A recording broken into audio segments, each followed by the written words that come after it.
Okay, so the interview is all in Chinese. Hope you guys are ready.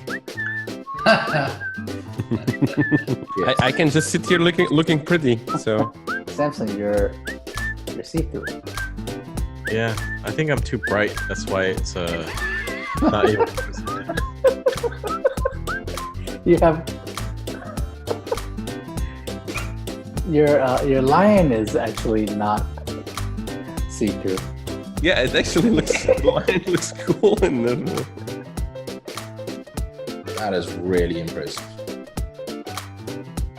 Hello from sunny San Francisco. Don't fall into the water, okay? Be safe. Hey guys, this is Mia. Welcome to ChainNode Live. How are you doing? Good. Fine, Thanks. thank you. So how do you guys know each other and decide to do the Magic Cradle Friends show? I think idea came from Ricardo. I think initially. It wasn't one of us. There was someone that suggested we do a podcast, and then I sent a message to the three of you, and I was like, hey, maybe it's not a bad idea. The real answer is Ricardo was lonely and paid us to do a show with him. I noticed that you guys have a cartoon figure. Oh my god, they are so cute. So is there any interesting story behind that? Samson was very bored and lonely, so he decided to make some, cartoon animal friends. Come on, who can be bored than Elon Musk boring machine? Well, I had the nickname Whale Panda, and Ricardo was Fluffy Pony. So when we were talking about doing a podcast, Samson started looking for animal characters that could represent all of us, including him, with Excellion, and the chicken was also quite obvious with because that's a meme from Litecoin. Yep. Of course, there's always there's no bottom and there's no top. So the market always moves in waves. We can definitely get back to below 4,000. I don't think we'll make a new low anymore, unless there's some big unforeseen event. I think this is it.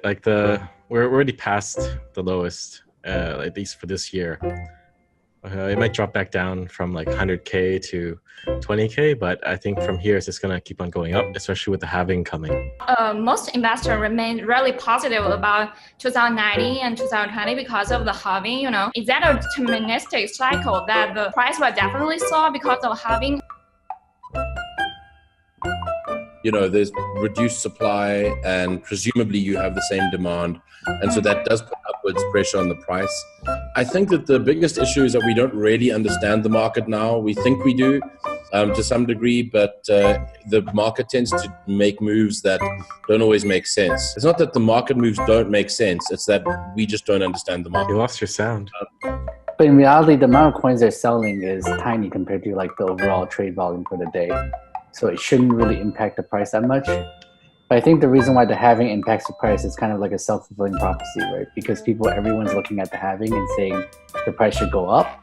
So they're buying in advance of that, which the buying pressure causes the price to go up. The price increased before the halving last time, and then at the halving it didn't move much, and then later on it spiked. So I don't think it's tightly correlated. It might be loosely correlated. So it seems kind of all of the IEO products will hit 10 times so easily. Actually, is that healthy or actually harmful to the community? It's definitely not healthy. It's basically this. It's The same as ICO. all over. Yeah, ICOs all over again. Yeah, it's just FOMO really, Yeah. and it's always gonna end badly. I would just say to anyone planning to invest in an IEO, just go do your research on ICOs.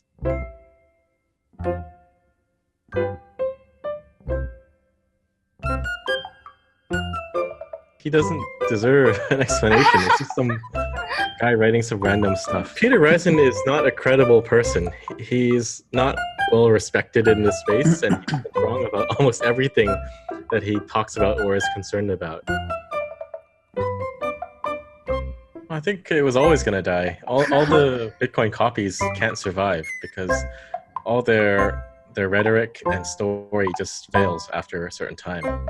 And For BSV, I think this is probably the end. If I was a BSV supporter, I'd be selling now while it's still available on any exchange.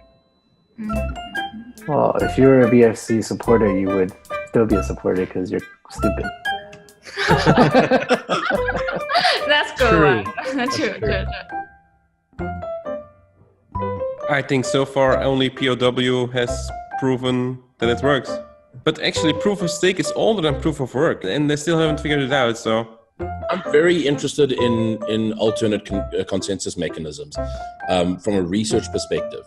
But proof of work is the only thing with 10 years of history, of proven history behind it.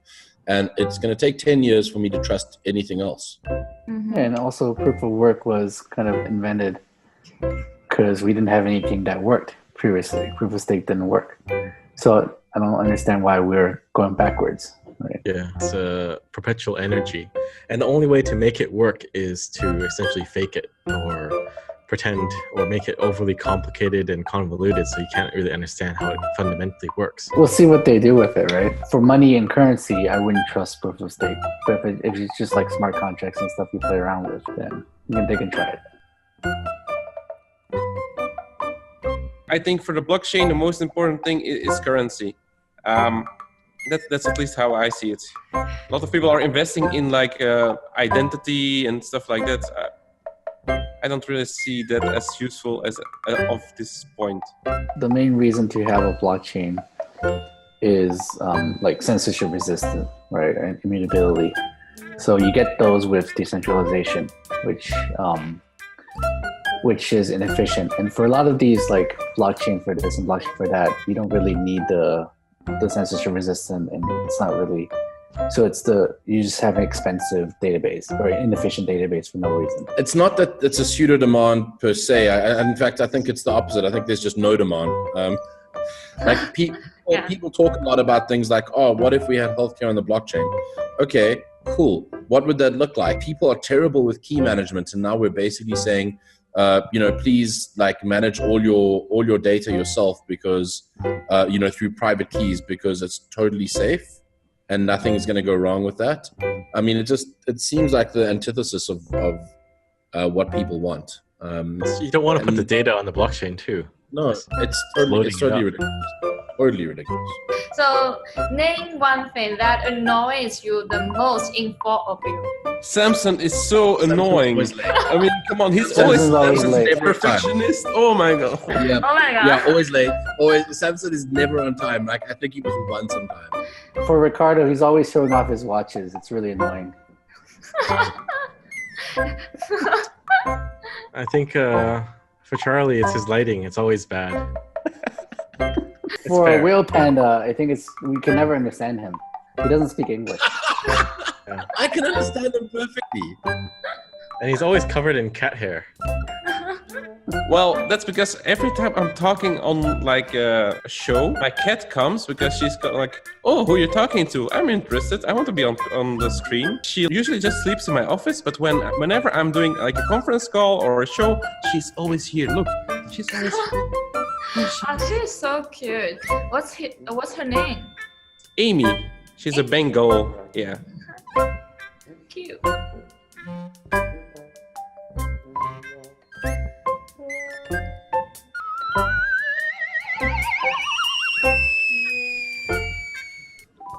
Why are you guys so serious?